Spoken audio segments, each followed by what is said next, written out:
Bismillahirrahmanirrahim. Assalamualaikum warahmatullahi wabarakatuh. Jadi kembali lagi bersama kami di podcast Dema Institute episode ke-15. Kali ini kita kedatangan bintang tamu yang gak kalah spesial dari bintang tamu kita sebelumnya. Jadi beliau merupakan salah satu dari komandan UKK UKM atau komandan dari Resimen Mahasiswa atau biasa kita kenal dengan Menwa, ya Kak.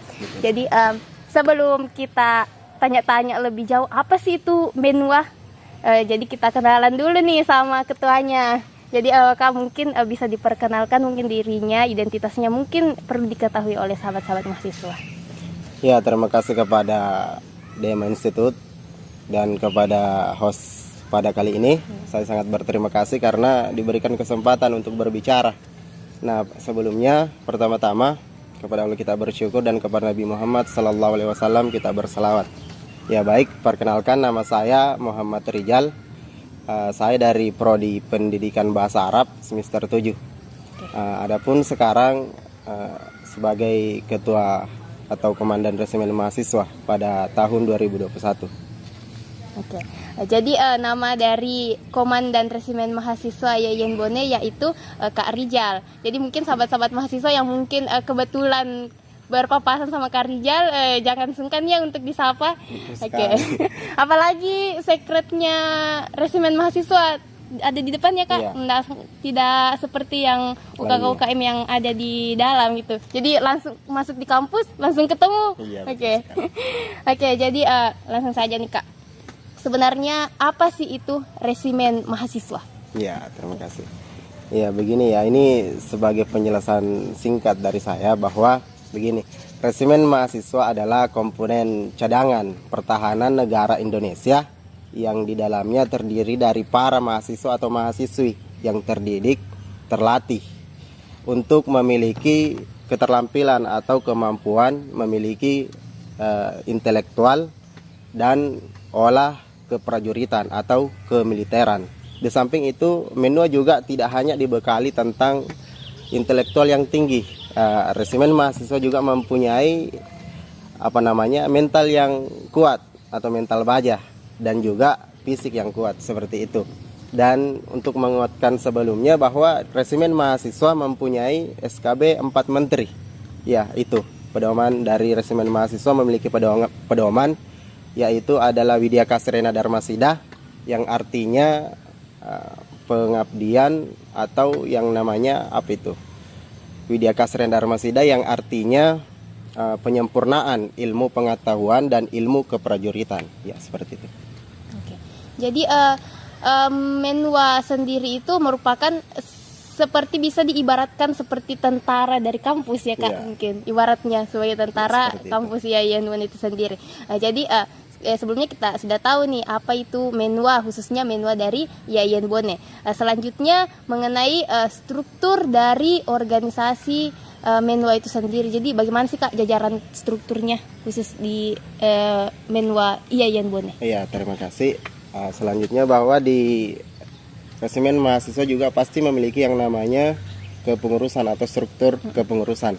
Yang mana di sana yang paling tertinggi ada yang namanya penanggung jawab. Tentunya rektor, kemudian di bawahnya warik 3 Pak Fatur, kemudian di bawahnya lagi pembina 1, kemudian pembina 2. Terus di sampingnya memiliki garis putus-putus, yang tadi garis lurus, kemudian garis putus-putus. Yang di atasnya yang namanya yang paling tertinggi ada danmen, kemudian di bawahnya ada lagi dansub, kemudian garis lurus lagi ada yang namanya dansat itu. Dan turun ke bawah memiliki 3 kaur diklat, kaur ming, dan kaur khusus. Kemudian turun lagi di bawahnya kaur diklat ada bawahannya keisu ops dan keisu pam. Kemudian di bawah kaur ming first itu ada di bawahnya keisu lokben atau yang namanya bendahara. Nah, kemudian ada yang namanya keisu humas di samping keisu lokben. Kemudian di bawah kaur khusus ada yang namanya keisu tri, menata tentang keputrian. Kemudian keisu khusus di bawahnya tadi keisu tri, kemudian keisu keisu vers. Ya, seperti itu. Kemudian saya ulang lagi. Mungkin tadi ada masih asing ya Kak, iya, bagi, masih asing bagi kita memang, karena ini kita mengikut dari Konas, yang mana di Konas itu sudah ditentukan dari sana. Semacam kemiliteran lah, tapi bukan militer. Nah, yang tadi dibawanya Keisu Vers, ada yang namanya Keisu Vers dan Keisu Lokben, kemudian ke Kaur khusus ada di bawahnya Keisu Teri dan Keisu Humas. Ya, seperti itu. Kemudian di bawahnya lagi itu berjejer lagi sampai di bawah ada yang namanya Dan Pokpas, dan Pokpas, kemudian di sampingnya ada lagi yang namanya Kaset, Wakaset, kemudian di sampingnya lagi ada yang namanya Adan Kima, Wadan Kima, kemudian di sampingnya lagi ada Kaprop, Wakaprop. Ya, seperti itu spesifiknya. Dan di menua juga di strukturnya ada yang garis lurus tidak terputus, ada juga garis putus-putus, yang artinya garis putus-putus itu adalah koordinasi, yang mana garis koordinasi ini semacam dari pembina ke Dansat atau dewan alumni ke anggota ke Dansat misalnya, bukan ke anggota tapi ke Dansat. Kemudian ada yang namanya garis lurus, dan garis lurus itu adalah yang namanya garis komando. Jadi semua apapun yang dikatakan komandan, misalnya komandan mengatakan A, jadi yang terjadi adalah A, seperti itu. Spesifiknya jadi seperti keputusannya itu. adalah mutlak ya Ya, Kak? mutlak. Ya. Kalau berbicara mengenai, kan sudah dijelaskan tadi strukturnya, tapi bagi saya masih asing sekali ya di telinga, karena pada umumnya organisasi-organisasi menyebutnya sebagai misalkan ketua umum Kak, wakil ketua umum. Jadi sebutan untuk ketua umum itu apa Kak? Ya, sebutan dari sebenarnya sama, cuman namanya yang berbeda. Adapun dari ketua umum itu kalau di Menua adalah Dansat. Oh, Dansat ya, ya. Komandan satuan. Kemudian wakilnya wakil komandan. Kemudian yang tiga ini adalah kita mengikut dari Konas. Sebenarnya saya mau menjelaskan tentang kalau di sana, kalau di organisasi lain memiliki yang namanya sekretaris umum, kalau di Menua itu sekretaris umumnya adalah Kaset. Oh, Kaset. Ya, itu. Kemudian kalau di organisasi lain itu bendahara umum ya. Kalau di Menua itu yang namanya Keisu Lokben. Ya, seperti itu. Kemudian di resimen mahasiswa juga ada yang namanya PAM pengamanan, yang artinya komandan intel. Nah, komandan intel di sini spesifiknya apa ya namanya? Bisa dikatakan tidak pernah berpakaian. Penampilannya ya biasa saja. Berkamuflase ya Kak, seperti mahasiswa biasa pada itu. umumnya. Bahkan rata-rata komandan intel di resimen mahasiswa itu gondrong semua. Jadi mahasiswa yang lain tidak tahu bahwa mereka itu adalah anak Menua, padahal itu Menua tapi intel. Ya, seperti itu. Iya. Jadi kita dapat tambahan pengetahuan baru nih sahabat-sahabat mahasiswa. Iya. Jadi beda ya dari organisasi-organisasi lain pada umumnya yang mungkin strukturnya tidak asing di telinga kita, tapi khusus untuk resimen mahasiswa ya berbeda. Bukan karena memang ingin berbeda ya Kak, tapi memang kita mengikuti dari Konas, ketentuannya dari nasional. Oke, jadi setelah kita berbicara mengenai struktur dari organisasinya, jadi mungkin kita tanya-tanya lagi nih Kak mengenai apa sih program kerja yang dilaksanakan oleh Menua sendiri. Oh iya. Adapun dari program kerja selama 2021 ini adalah yang pertama kemarin kami adakan yang pertama itu rapat kerja di Tanjung Bira. Nah, kemudian setelah itu kami melakukan biasanya itu pelatihannya resimen mahasiswa yang namanya latming, latihan mingguan. Setiap minggu kami lakukan, bahkan misalnya kami lakukan di kampus, keliling, atau kami ke stadion, atau bahkan kami ke rappling yang di Basarnas. Dan kemudian juga program kerja selanjutnya yang kemarin baru-baru terlaksana adalah Menua Masuk Desa. Ini berkolaborasi dengan KSR, jadi KSR Menua Masuk Desa. Nah, kemudian ada yang namanya program kerja Diksar ya, pendidikan dasar bagi mahasiswa yang ingin bergabung di resimen mahasiswa. Adapun kami lakukan kemarin itu kami bekerja sama dengan pihak dari Kodim, dari tentara. Jadi semua kami siapkan calon mahasiswa barunya, kemudian kami panggil pelatih dari tentara itu sendiri untuk membekali teman-teman yang ingin bergabung di resimen mahasiswa. Kemudian program di bulan puasa kemarin kami melakukan juga yang namanya menu berbagi. Jadi kami inisiatif bahwa kita melakukan, walaupun kami basicnya adalah sosok dari militer misalnya, bukan berarti kami tidak bisa bersosialisasi. Itu lebih penting bahwa dimana kita harus hidup sebagai manusia harus bermanfaat untuk sesama. Nah, mungkin spesifiknya seperti itu ya. Kalau dari program kerja masih yang lain-lain sebelumnya, pasti kayak pelatihan-pelatihan itu sudah pasti ada di antara organisasi yang lain. Kayak pelatihan mingguan itu tidak pernah lepas dari kami lakukan setiap minggunya. Ya mungkin seperti itu. Oke. Jadi di antara program kerja yang telah disebutkan tadi, kira-kira yang menjadi unggulan dari menu itu sendiri ada, Kak? Program kerja unggulan? Program kerja unggulan sih menurut saya, terkadang kita melakukan pelatihan, mungkin dari bukan kami yang melakukan, tapi ini pihak dari Dansub Kota Makassar atau Danmen yang melaksanakan. Kemudian para anggota resimen mahasiswa baik dari Bone, dari Parepare, dari Polopo, mereka semua diutus untuk ke Makassar melakukan pelatihan bela negara di Pakato itu sendiri.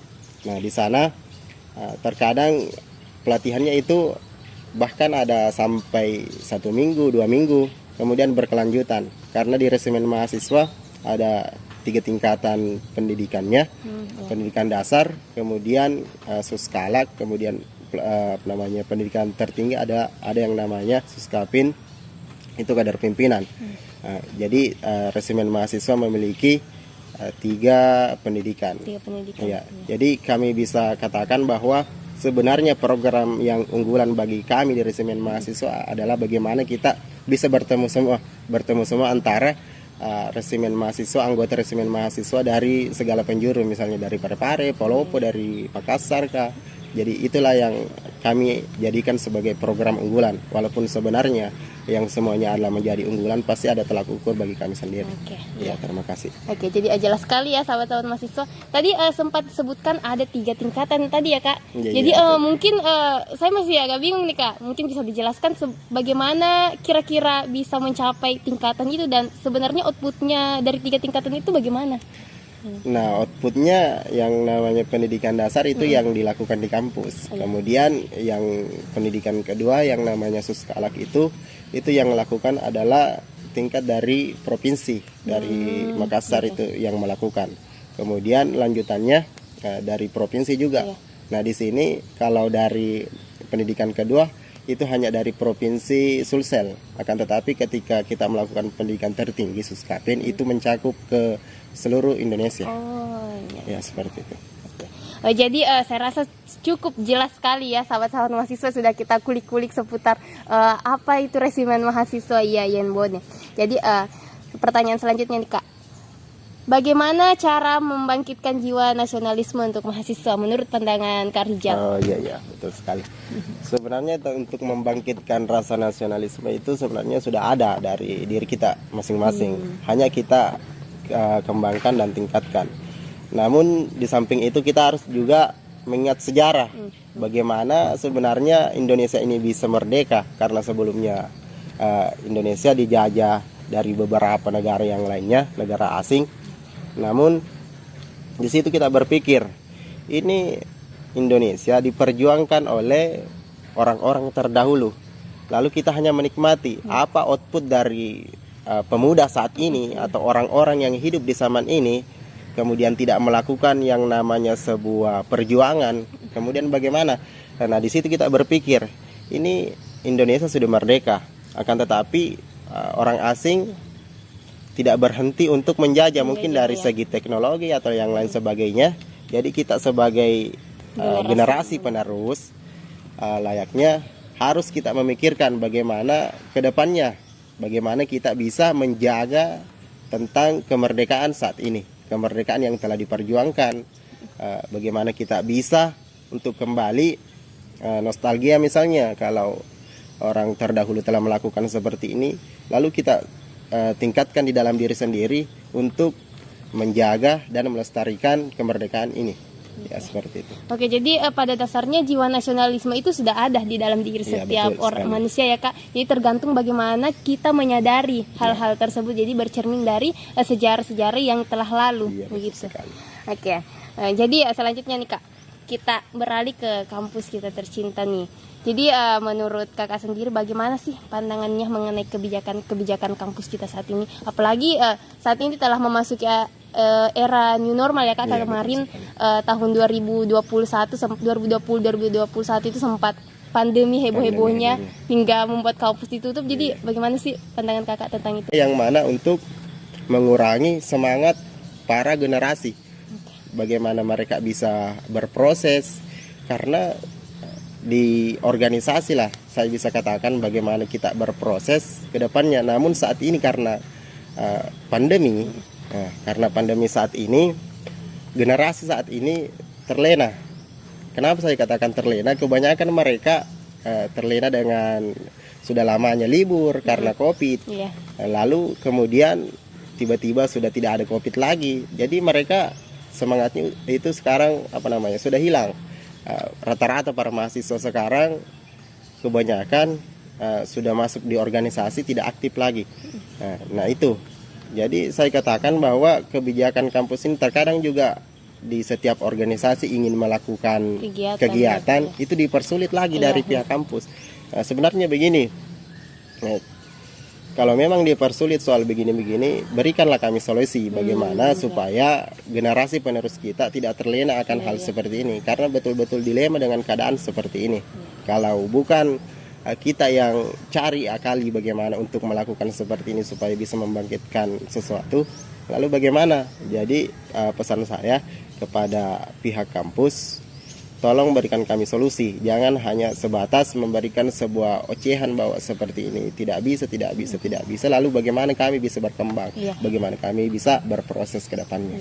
Apalagi kita ketahui bersama bahwa masing-masing UKM itu punya program kerja ya Kak yang harus berjalan, dan jika program kerja ini tidak berjalan ya bagaimana anggotanya akan terus maju ya Kak gitu. Apalagi ada yang namanya laporan pertanggungjawaban.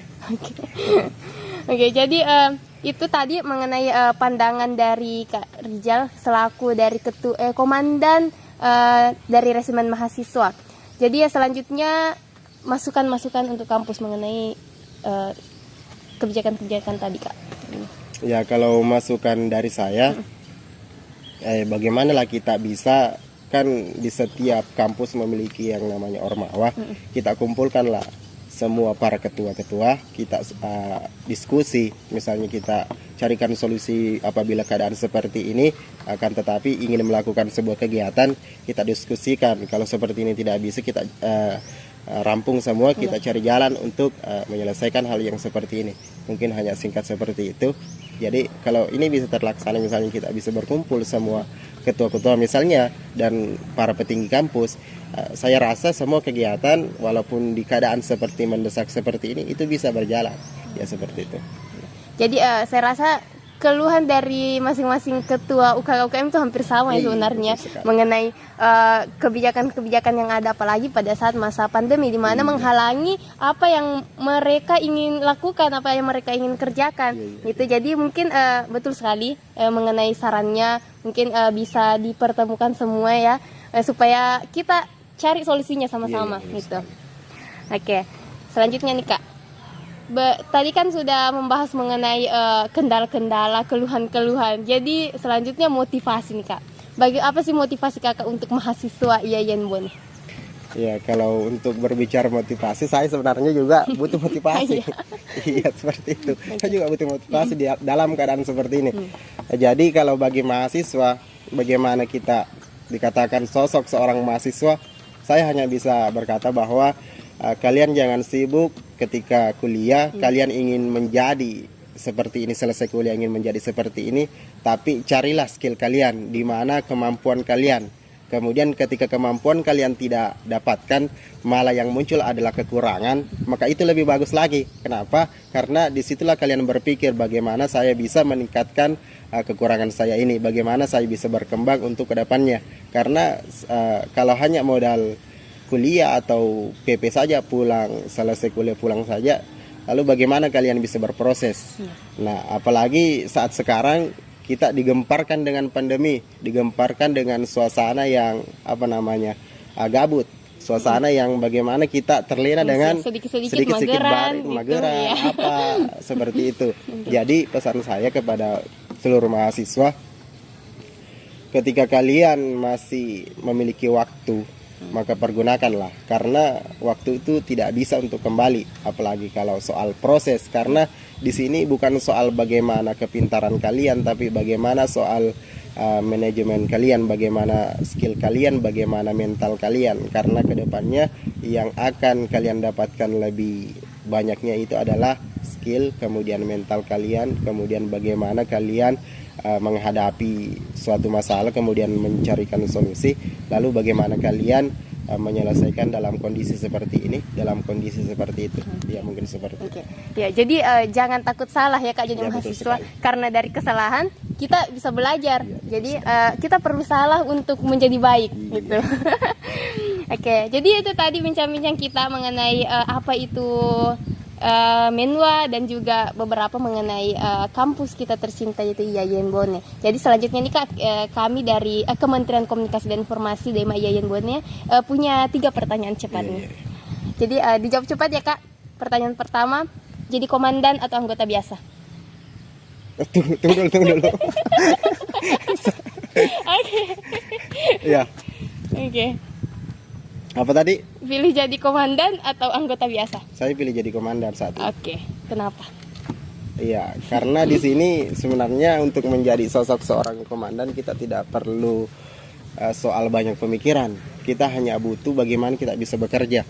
Terus bagaimana kita bisa berani untuk mengetahui kekurangan kita. Karena kebanyakan dari seseorang ketika mendapati suatu masalah, disitulah muncullah pribadi seseorang yang sesungguhnya. Di situ tidak dibuat-buat tentang karakternya, tapi memang disitulah dimana ketika kalian menghadapi masalah, kalian bisa carikan solusinya. Oke, jawaban yang wow banget ya Kak. Pertanyaan selanjutnya nih Kak, ingin cepat selesai kuliah atau masih mau berorganisasi? Dua-duanya. Dua-duanya. Kenapa Kak? Kenapa? Ya, kalau kita berbicara tentang organisasi, ya betul yang namanya cinta sih, ya memang betul-betul cinta. Karena terkadang kita merasakan kadang kita merasakan sakit hati, tapi kita tidak bisa pergi. Itulah yang sebenarnya cinta kalau menurut saya. Begitulah cinta saya terhadap organisasi. Iya. Jadi selanjutnya nih Kak, pertanyaan terakhir. Pilih organisasi atau asmara? Organisasi. Kenapa? Di organisasi saya bisa mendapatkan asmara. Jadi tercover dua-duanya ya Kak. Betul sekali. Oke. Selanjutnya nih Kak, untuk mengakhiri perbincangan kita kali ini, ada pertanyaan terakhir nih Kak, pertanyaan spesial dari DEMA IAIN Bone. Jadi 3 kata untuk DEMA IAIN Bone. Hebat, mantap, luar biasa. Oke, hebat, mantap, luar biasa. Beri aplaus dulu untuk kita semua. Oke, jadi mungkin itulah tadi bincang-bincang kita bersama Kak Rijal selaku komandan dari Resimen Mahasiswa IAIN Bone. Jadi terima kasih Kak untuk waktunya hari ini karena sudah mau diganggu oleh kami di podcast kali ini. Jadi kepada sahabat-sahabat mahasiswa, jangan lupa di like, share, komen, and subscribe channel YouTube DEMA IAIN Bone. Dan juga untuk podcast selanjutnya mungkin bisa dibuka ya di channel YouTube IAIN Bone. Di situ sudah banyak ketua-ketua UKM yang sudah kami wawancarai sebelumnya. Jadi terima kasih untuk kehadirannya Kak.